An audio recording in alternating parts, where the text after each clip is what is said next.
views expressed on this program are those of the hosts, guests, and callers, and are not necessarily those of this station, its management, or other advertisers. You're listening to Transformation Talk Radio.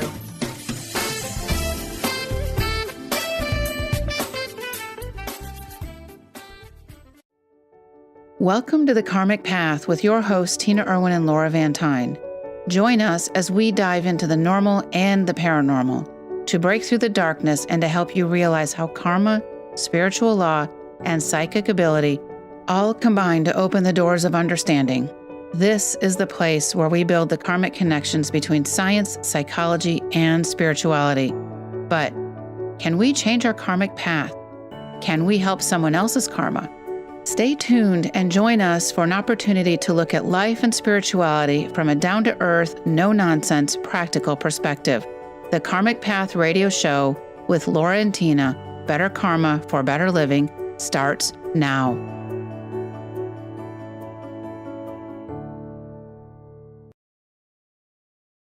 And join us for an opportunity to look at life and spirituality from a down-to-earth, no-nonsense, practical perspective. The Karmic Path radio show with Laura and Tina, Better Karma for Better Living, starts now. Hello, everyone. Welcome to The Karmic Path. Tina's doing the intro because I consistently screw it up every week. Well, it's so charming of you. Really, it is. This week's topic is impose on your angels. And as we start that, I want to remind everybody that our passion, are you listening? I got it. Our passion is karma. Not karma's our passion. No, it's not that it. Everyone has a karmic path, whether they're aware of it or not, even us. Yes, especially us. And you can't opt out of karma, as we heard someone say recently. We don't live in a bubble. Every person's actions and reactions echo out, and they often collide. Our passion is to offer you a new way of looking at life so that perhaps, now you got me screwed up here, you can improve your karmic path. Okay, now it's your turn. All right, very good. Well, I got to start out by saying that, I don't know if you know this, but we got a really cool note from somebody who was reading one of your books, The Lightworker's Guide to Healing Grief, on an airplane. And she wrote in and she said it struck up a great conversation. So I thought that was pretty cool. And that was cool. Janina, who said that she was hanging out at the Denver airport earlier this week. So thanks for that. That was cool. Thank you. We really do appreciate that. All right, we're going to talk about imposing on your angels. And we came up with this topic because I was working with a client many years ago, and I was reminding her she could always ask for angels. She said, well, I don't want to impose on them. My thought is, it can never hurt to ask. Well, it's not like they're your next door neighbor and you're going to ask them to watch your kids every day of the week. I mean, it's a little bit different here. Okay. So we had quite a discussion about it. And I realized that a lot of very conscientious people may share that view, and maybe it's time to offer a slightly different view. But let's start out with, what do we know about angels? Well, we know that you're not an angel. Okay, no, I'm kidding. I'm not an angel. I'm not a priestess. I'm not a goddess. Well, wait a minute. If I kind of want you to be a priestess, though, because if you're a priestess, that means I'm a high priestess. Is that because you're taller? Yes. By the way, she's sitting on like this mound of pillows right now. Well, I'm not a priestess, because if I were a priestess, that would mean that I'm a high priestess. I like that. Or if I were a goddess, that my husband would be a god. And he's Superman, but Superman isn't a god. Gosh, you're just ruining this. I'm sorry. Reality is just such a bummer sometimes. Well, what we do know about angels is they exist. The concept, the word for angel, exists throughout the history of this planet, regardless of religion, regardless of culture, regardless of era of time. We see representations of angels all over the place. So if they're not real, why is it that 500 BC Ireland and 1892 India and everywhere in between has a word or a concept for angel? Angels are real, and angels are evolving. All beings, and beings in the fifth dimension, which is where angels reside, are also in a process of evolution. Darwin was right, but we're looking at this on a cosmic level. And on a cosmic level, angels evolve when they do service. The concept we are really only here for service is really epitomized by an angel. They are here to provide service for all of us. So let's look at a little bit more about what we know about angels. Well, as you said, they also evolve and they're earning karma. There's a hierarchy of angels, just like there are hierarchies of all kinds of bee colonies has a hierarchy. Meerkats, humans, we all have a hierarchy of jobs, services, etc. And angels are no different. And there are all kinds of angels. There are angels of birth, there are angels of death, there are guardian angels, security angels, archangels, children angels. There are multiples of angels. I mean, you could go to a battlefield and request that teams of angels come in and escort all the battlefield dead to the heaven world. I mean, we actually have someone who uses the crossing over prayer for that purpose and enlists the service of angels. Actually, it's kind of cool. He wrote in about a year or so ago, and he takes the crossing over prayer. He's from Europe, and he travels to all of these battlegrounds all over Europe, and he says the crossing over prayer, and he takes it with him. And he's clearing the dead of those battlefields, which is such a huge karmic service, spiritual service. It is. There's a very important element here, and it involves angels and free will. I think this is a critical thing, because we're always talking about spiritual law. Spiritual law applies across the board to all beings in all realms and all dimensions. Say that fast. Nope. Angels must follow spiritual law, which means that they can only help you if you ask. And they are clearly divinely inspired to do so.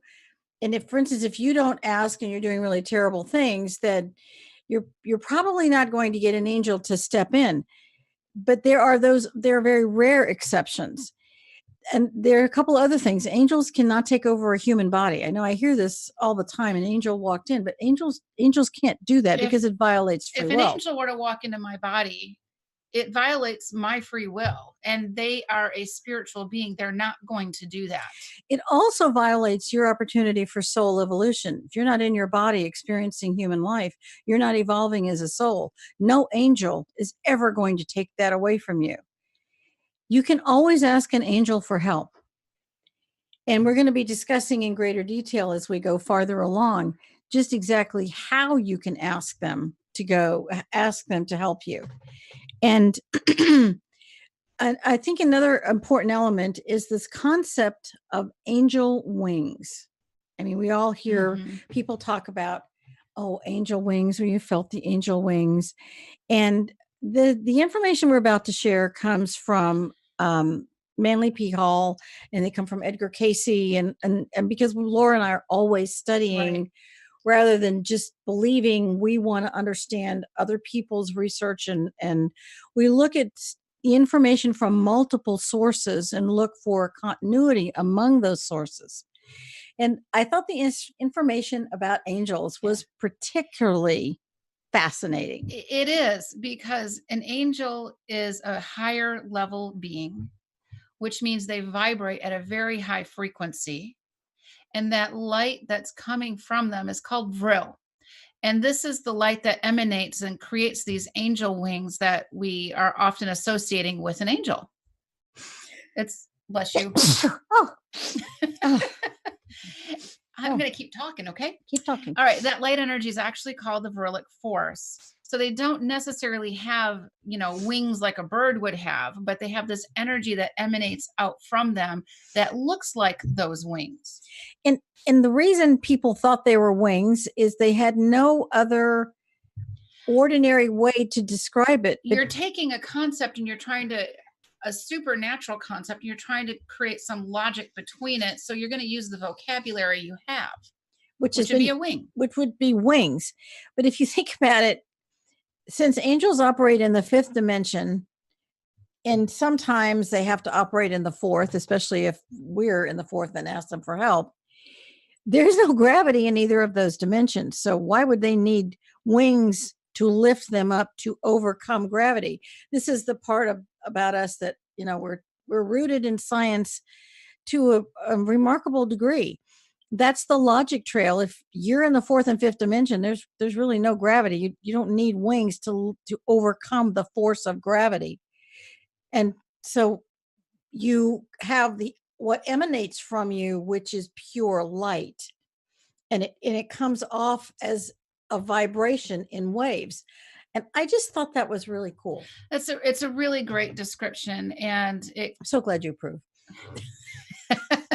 I tell you when I don't. Yeah, you do. Anyways, the concept of angel wings, you can look this up with some of the works from Manly P. Hall and Edgar Cayce. Now, can a human become an angel? We're going to kind of get started on this concept, and we'll carry it in after the break in a little bit. But can a human being become an angel? And we hear this a lot. My so-and-so died, and now they're an angel. And just the other week, last week, actually this weekend, somebody had mentioned to me that his wife had died and she's now an angel. And he knows she's an angel because things move around in his house. And he'd also said that whenever he would bring a female friend over to the house, things would start banging around and that she was angry. And I'm thinking, okay, first of all, do angels get angry? And not like this, okay? Well, basically what he's saying is that this wife angel is jealous. Yes. He is describing the actions of a jealous person or soul. Not an angel. Not an angel. An angel doesn't have any kind of possessive energy toward a living person. So right. an angel can never become a human being. A human being can never become an angel. Each of them are evolving on different tracks. A bumblebee is never going to become a cheetah. I mean, a bumblebee might be a queen, and exactly. And I don't know what bumblebees evolved to, or honeybees evolved to, but they're not going to become cheetahs, lions, elephants.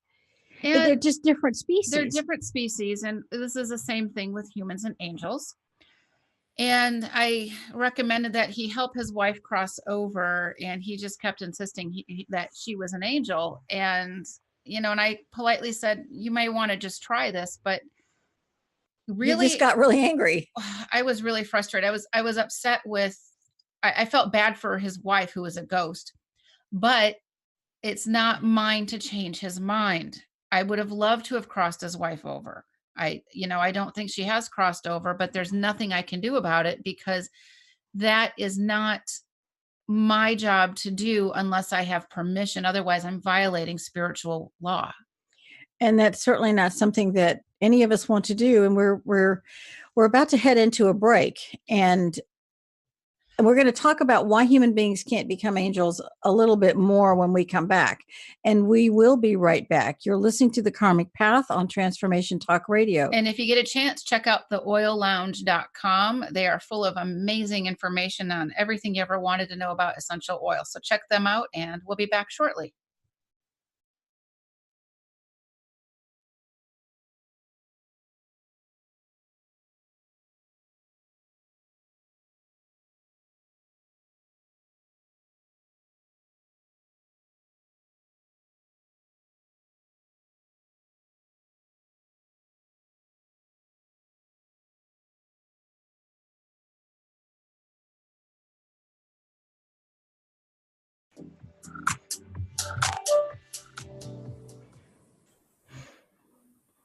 Welcome back to The Karmic Path, and we're going to resume our discussion about why human beings cannot become angels.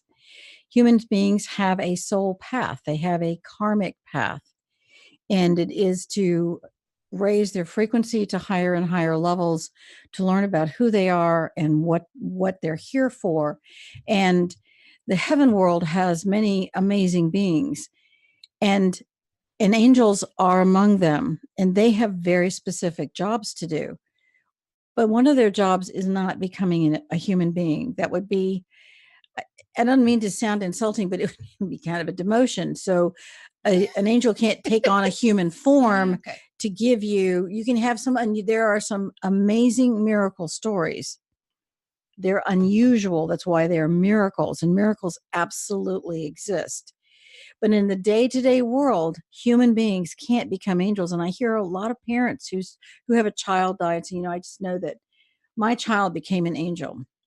And you're and it's a form of really heavy grief, and we understand, and and it's we a way for respect that parent to process their grief, and our heart really goes out to that parent. The kindest thing the parent can do would be to cross their child over and invite angels to escort that child to the heaven world.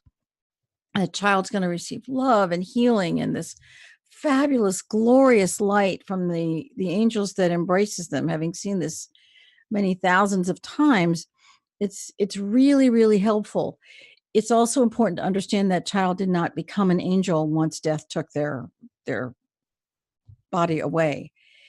And the truth is we spend more time outside of this mortal physical body than we do in one, because we're all spiritual beings, all of us. And the human experience is very important. And if you're an angel, you're always an angel. You're never going to not be an angel. You're not going to be something else. Right.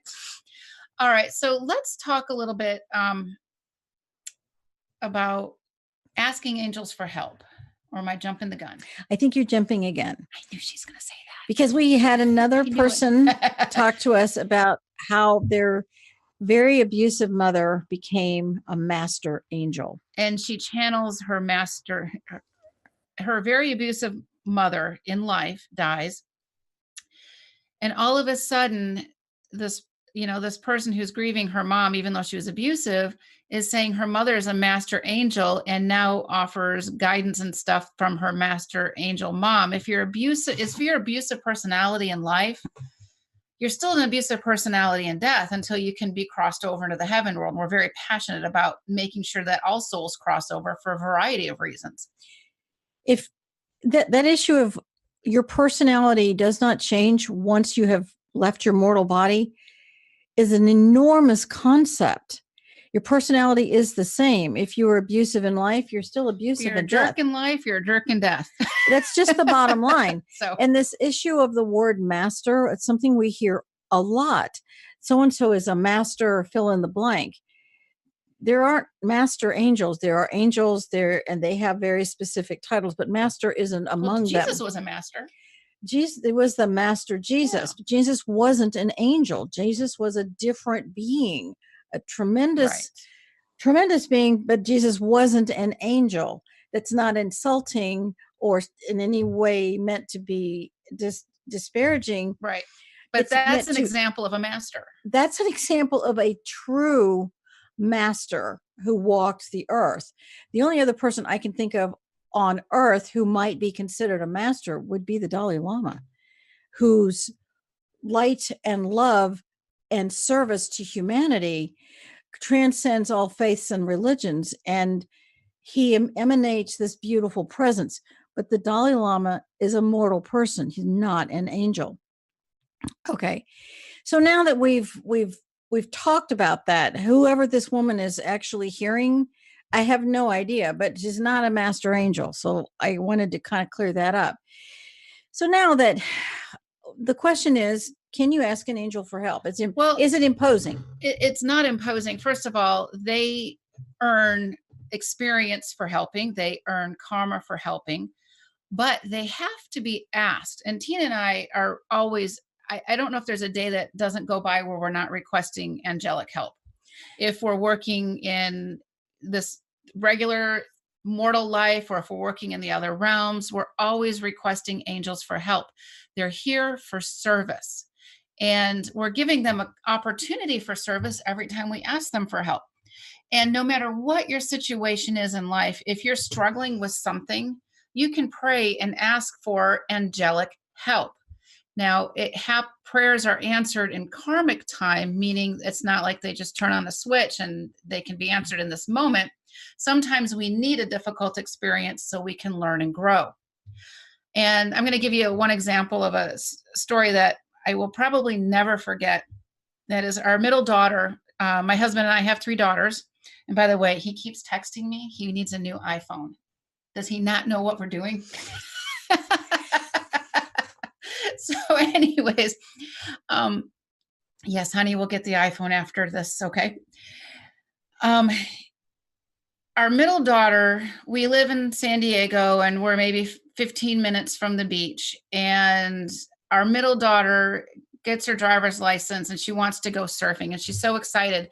She ended up having a concussion. She fell off the top of a cheer squad and spent a year-long concussion. So she couldn't get her driver's license. So she was like 17 and a half when she got her driver's license because she couldn't get it. She finally gets it. And she has a car. So we bought her a car, which she pays for, by the way. Good job. Yeah, thank you. And she wants to go that first Saturday that she has her driver's license. She wants to go to take her surfboard and go to the beach and go surfing, or, early morning surf. And I said, originally, like, absolutely, sounds great.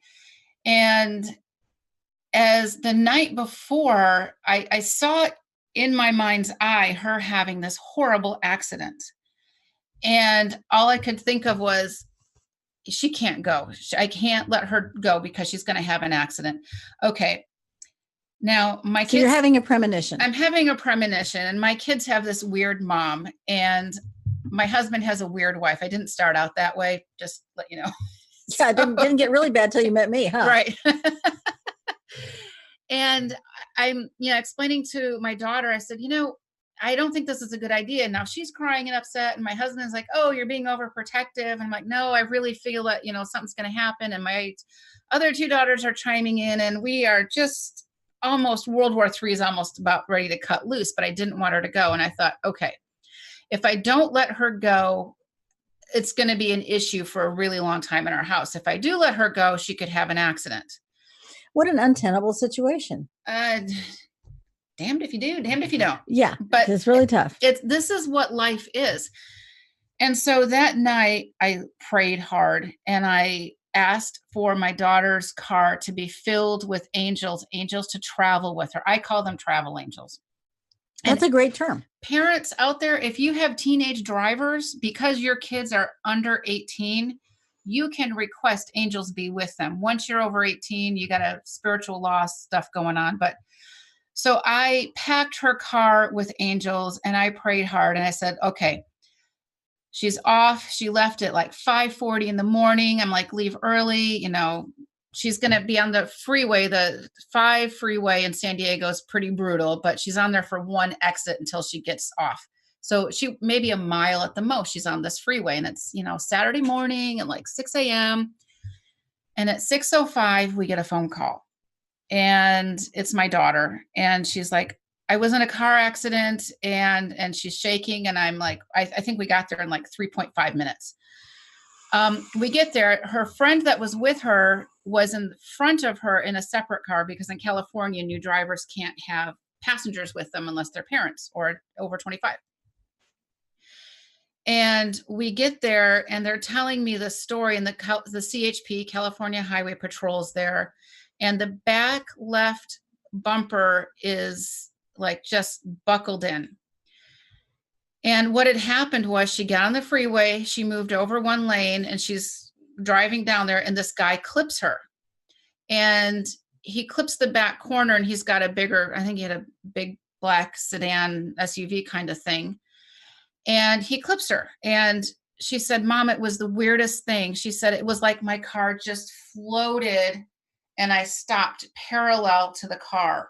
To the road. I stopped parallel to the road. She said, I don't even know how I stopped the car. She said, I wasn't driving the car. And I was like, wow. Now, the next thing that happens is the CHP officer looks at her car, and he says, what lane were you in?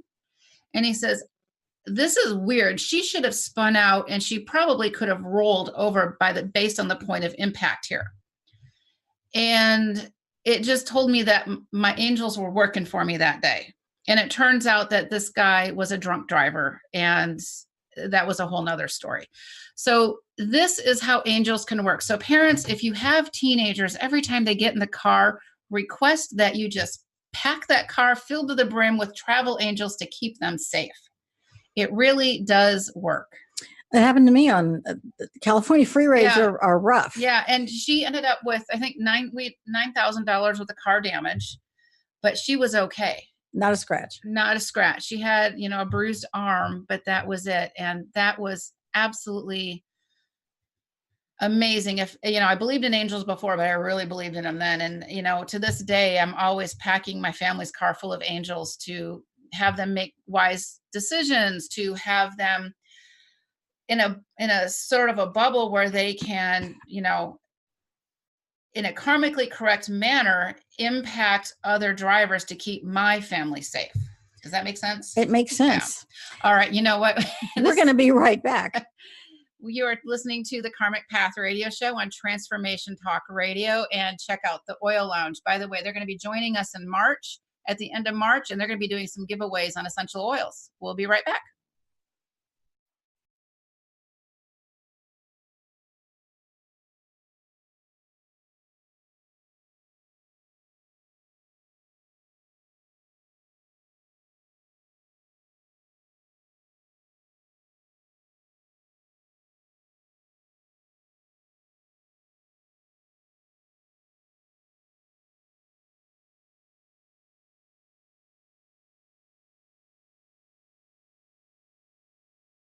Welcome back to the Karmic Path on Transformation Talk Radio. We're talking about angels and how, if you're a parent, use them all the time. Let me tell you. I certainly used angels when my kids were driving, and I still use angels for my kids to this day. But let's take a minute and look at the example of why did this work for Laura with these angels? First of all, Laura did not ask the angels to interfere with her daughter's free will. She didn't, that wasn't her intention. She simply packed the car with angels. That was her request. And that it was for the highest and best good, but not to violate her daughter's free will or anybody else's free will for that matter. I cannot say I am requesting angels to convince Tina to go to my church. And that doesn't work. Yes, because that's a gross violation of free will, and it's a form of prayer, and it's a form of black prayer because you're interfering with someone's free will. Let me give you another example. I have kids all over the place. Not that I littered them. I only know of 3 people. I have family in many places, so I'm always flying somewhere, and I always try to bring a lot of light into the plane, and I always ask that angels fill the plane. And I ask that the plane be cleaned of any negativity or anger, or there'd be a peaceful, boring, non-turbulent flight. And I can do that because I paid for the seat and I have the right to have a safety. I'm not impacting the free will of anyone else on the plane. And I've had 3 occasions where we're actually rolling down the tarmac, and all of a sudden, and I am really just praying for angels to fill the plane, and I am being very focused. They stopped the plane, turned around and went back, took everybody off the plane and said there was a mechanical problem. Oops. That happened twice. And another one was delayed while they repaired a problem. I was in Ireland and waiting for the plane. There was a really bad flight. We actually made it from England to Ireland that night. And I brought in a lot of angels, but we had to actually change the plane because it's like I could hear somebody saying, we're not going anywhere in this plane. Mm-hmm. So you can absolutely do that on an airplane, but you're not changing or influencing another person. And my son made a trip to Europe with the band when he graduated from high school. And he is in the Alps, and it's pouring rain, and it's windy, and it's a little bit scary as they're going around the curves. And he's with this other teenager, a young woman, and she says, you have these big angels all around you. I can see them. They're enormous. He did not miss a beat. He says, yeah, it must have been my mom sent them. Right. Yeah. And you know what else, parents? If you have a child who has difficulty sleeping at night, pack their room full of angels. Have them calm the energy, and it works amazing. I had a husband who spent 42 years going to sea in all kinds of vessels, including an oil rig, submarines, surface ships, oil rigs. It was amazing. Man can drive anything. And I always once he was the captain of the vessel or was on board, because he wasn't always captain of a submarine, I would actually fill that vessel with angels and make sure and fill the vessel with angels and the equipment, and so that everything would be at a high frequency. That which is at a higher frequency, goes back to physics. If things are at a higher frequency, the probability they're going to break down is a lot lower. So you look at the science behind the use and the benefit of connecting to angels, it makes a big difference. It also does something for you. If you're always connecting to the divine and you're asking for help, and I filled my own car with angels. When I get on the 5 freeway to go visit somebody, I pack my own car with angels. I am not even shy about it, so that I am safe in my car, and that if I'm safe in my car, the probability that people around me are safe as well is a really positive thing to look at. All right, let's switch the subject slightly and let's talk about angels and death. Okay. So, and this, I'm going to talk about animals first. For years, we had this cat who was basically our psychic alarm. We had so much interference going on, which we've discussed in previous episodes, of ghosts and all these beings that were just, it was stuff that horror movies are made out of. And we had this cat in particular who really went to bat for us. Every time there was something nefarious in our house that I couldn't see at the time, she would be kind of the sounding alarm. And she ended up living to be 22 years old. That's astounding. Yes. And I knew she was going to be dying soon. And so because I knew that, I requested that angels of transition, which is what we call them, you might have a different name, but death angels or angels of transition, would be by her side 24/7 until she left her physical little cat body. And they were instructed to cross her over right now, because we never want our pets to linger as ghosts. No matter how much we love them, it's not good for their soul evolution to leave them stuck between dimensions. In the Lightworker's Guide to Healing Grief, in the back of the book, there are prayers, and one of them is the prayer for crossing over your animal. And it's also on ghosthelpers.com, which is another site we have, ghosthelpers.com. And we have it as a YouTube video. And my neighbor's golden retriever, that dog did a lot of service for that family. Is a remarkably wonderful dog. But everybody's dog, when you love your dog, is a remarkably wonderful dog or horse or pot-bellied pig or pheasant. Whatever it happens to be. Well, my dad had a pet peacock. So it just showed up in his yard one day and claimed my dad. All right. Whatever that is, the family used the prayer and said that it gave them this enormous sense of peace, because they felt that they had done something for the animal, even in death. And one of the great things about crossing over a human being or an animal is the feeling that you're not helpless, that you can do something in death for them that is beautiful and glorious and loving. So that's one of the biggest ways you can use an angel, and you can ask the angel to lift them up and hold them. Imagine that image. Imagine it. Great image. I've seen it before.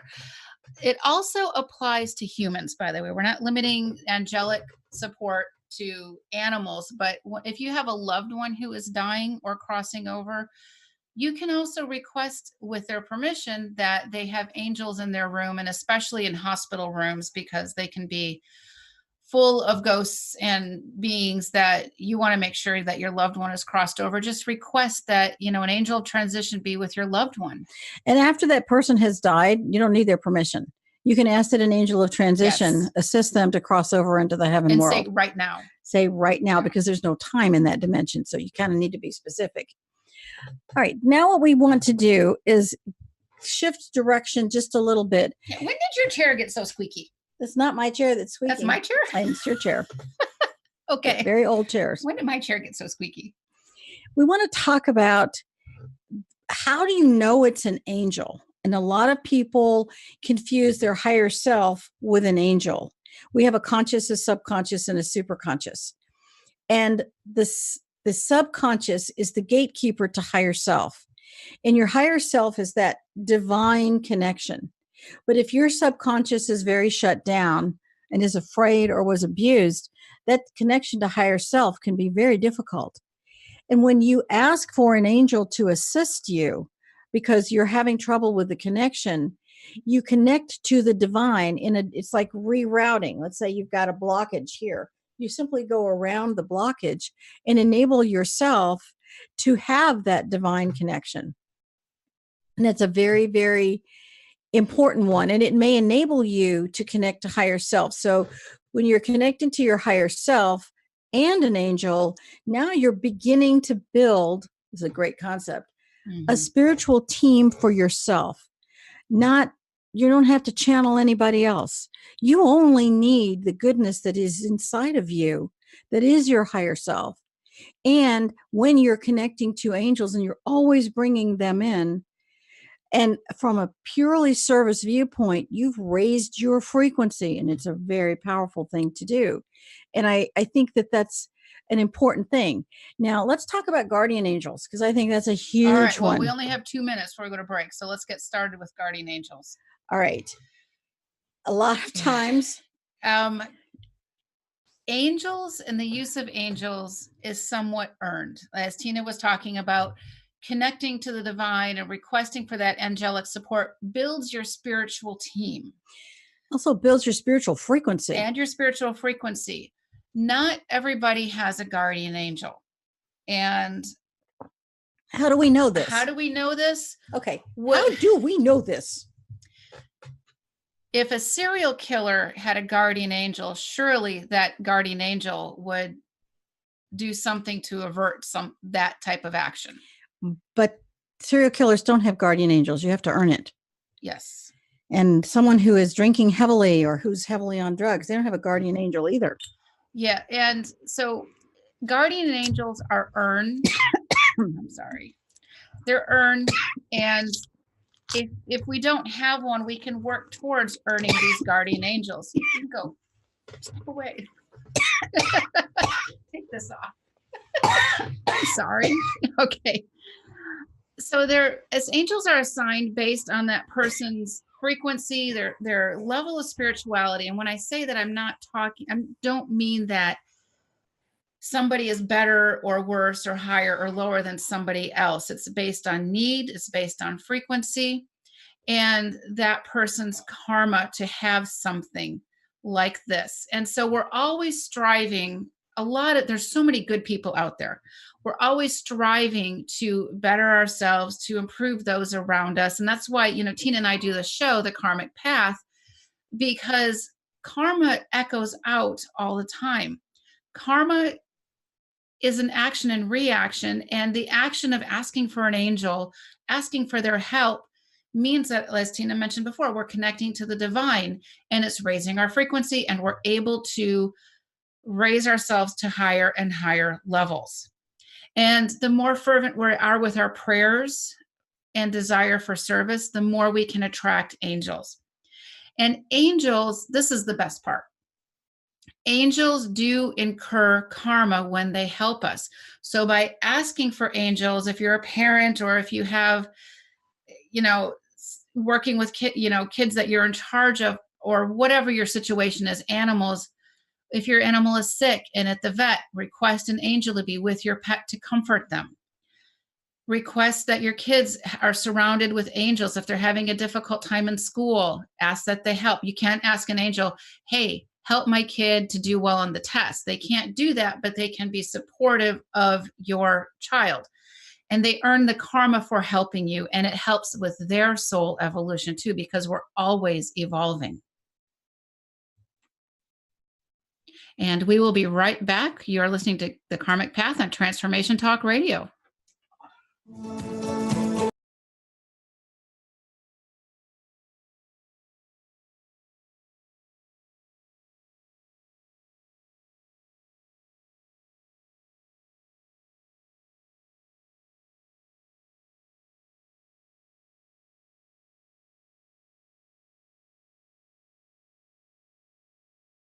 The Karmic Path Radio Show. Look who I brought back. All better now. I asked for some angels to help her out, and look, poof, she showed up again. Yeah. We had a question from somebody listening about Black prayer. And let's talk about Black prayer for a few minutes, but we are going to be doing a show on prayer down the road because prayer is such an important part of our spiritual paths.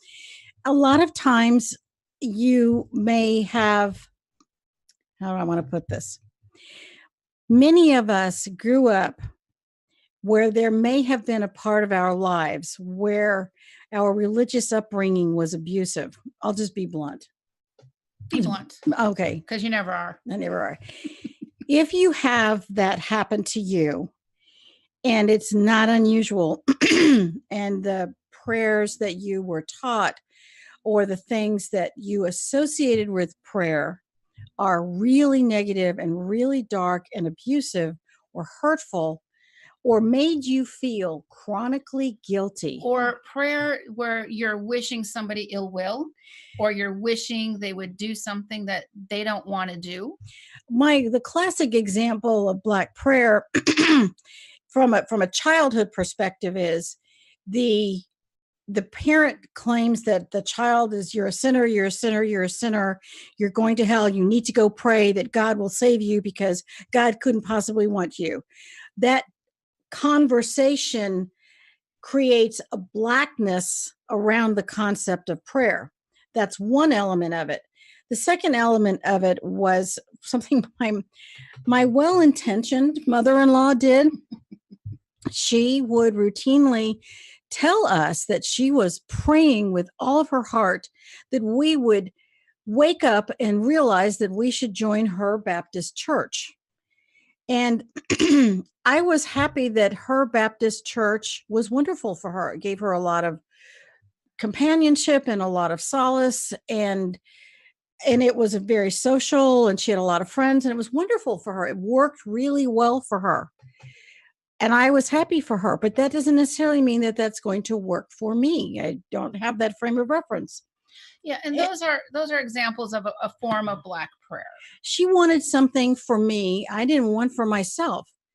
That's part of Black prayer. If you're praying that someone will change their personality to line up with what you think they should be doing, saying, thinking, behaving, that should be their career, which is a controlling element. It's about control.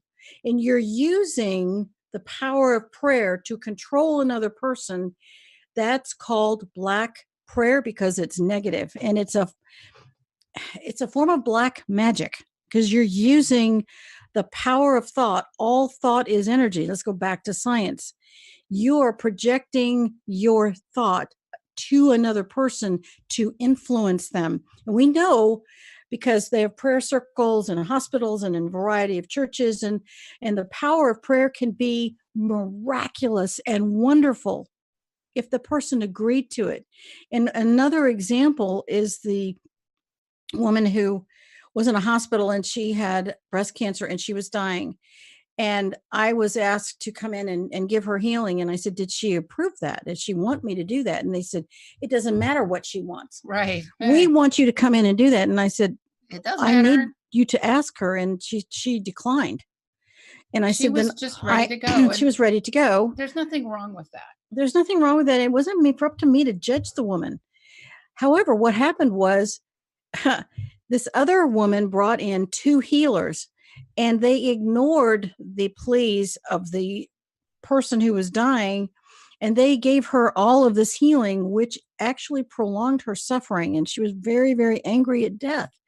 And you have to be mindful. You cannot want something for someone they do not want for themselves. I know I sound like a broken record, but it's a very, very important record. And that, where the show is on angels, but also this is really important. This is a really important concept. And if you can look at it from the point of view that if you're asking for angels, especially for your teenagers, that's one thing. My husband gave me full permission to always fill any vessel he was on with angels because he was on board, especially if he was the captain. And he had the weirdest situation many a time. People would want to be on his ship because it was so safe. He had a good track record. He had a good, and somebody actually wanted to jump ship so they could be on his safe ship because, one, he's a really good captain. Well, he had a little help from his friend. Right, exactly. It works. And, angels are really good to bring in on those days that we're feeling really sad or really super alone. If we're depressed, ask the angels come in to help you. You may or may not feel them because that depression makes it difficult, but it will help you if you keep up that practice. So let's just give some examples of places where you could ask an angel to be. If, let's say there's been an argument, fill your home with angels, and you might find that the argument stops and people feel better, but they don't know why. You can fill your car. Let's say you're in an office meeting and it's getting really, really, really, really angry. Ask that angels fill the room, not change people's mind, interfere with free will. Angels are a really good tool for a hostile work environment. That's a great tool. And one of the things that Tina and I will do often is we will request a trio of archangels, one to be in front of us and one at each shoulder. So as we're going through a potentially toxic situation, we have these angels with us, and we have instructed them to cross over any ghosts that come at us or anything else that may not be for our greater good. Think of the karmic ripple effect of that action. You're doing a positive action, but you're not violating free will. And that's something that's truly beautiful. And if you ask someone, do you mind if I send you angels? You ask their permission, then if they say yes, great. If they say no, it's then step back. That's okay. They don't violate someone else's spiritual path. Be respectful. And that also creates karma. I asked someone recently, do you mind if I do this? Do you have your permission and or your husband's permission? And the answer was no. I said, then we are stepping aside. And no is still an okay answer. It's an answer that doesn't deserve judgment. So when someone is grieving, you can send angels to surround them. You can put angels in your child's bedroom at night or with your animals if you have to be alone, or you put your animal in a kennel. Put something there for them. And when you're doing that, you're changing the environment in a positive way. You're filling it with light. It's the kindest, gentlest, most powerful thing, among the most powerful things you can do. And one of the things that you want to do also that's really helpful to raise your frequency, and we use essential oils a lot at night while we're entering the sleep state because it raises our frequency and it helps us connect to those divine beings. Frankincense, white angelica, you just put a drop or two on your hands, your feet, and it really helps to kind of raise that frequency a bit. I use white angelica on my third eye right in here. And I have a whole conglomeration of oils that I put on my feet at night, which really, your feet are the template of the entire body. It's a kind and gentle thing to do. And I mean, little kids dearly love it when you put oils on their feet, and it boosts their immune system pretty heavily. We want to end this with someone asked us a question about who's in the heaven world. So I'm going to read this, and I don't have it memorized. Human beings in their limited understanding of the universe can barely perceive of themselves, angels and Jesus, and a couple of saints thrown in maybe. However, the truth is far more astounding. Humans, angels, midwayers, all kinds of beings, bright and evening stars, mighty messengers, ancients of days. There are only 7 in the universe, and they are talked about in the Bible.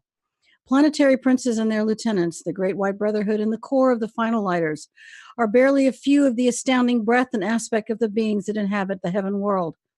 This list does not include the amazing beings who inhabit other planets, much less those beings who inhabit the lower astral.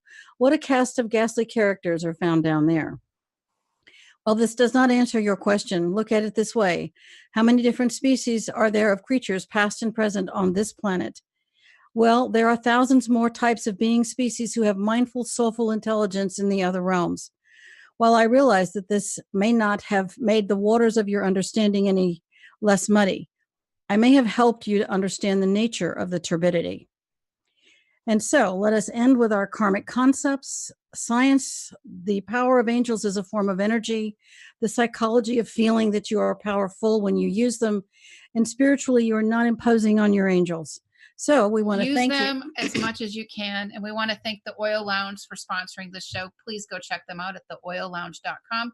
You've been listening to The Karmic Path on Transformation Talk Radio. And check out our app, the Karmic Path app. It's free. Oh, yeah. We have an app too. So if you download it on your phone, you can listen to us all the time. My husband loves that. Yeah. Oh my God. A special thanks to our producer, Kat Grebe, Yes, who we thank you, can't do Kat. this without her. And so be sure to check out our books and courses on thekarmicpath.com. Talk to you next week. Thank you for listening.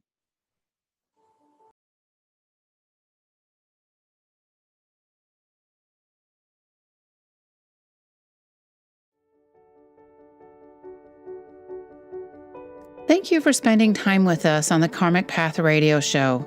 Listen live every Thursday at 4 p.m. Pacific Time as we explore the fascinating elements of karma and how to make those critical connections between spirituality, science, and psychology.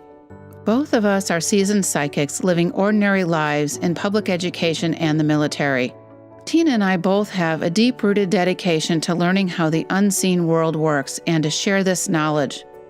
Learn how to create a heightened sense of understanding and karmic awareness for greater personal balance with the Karmic Path.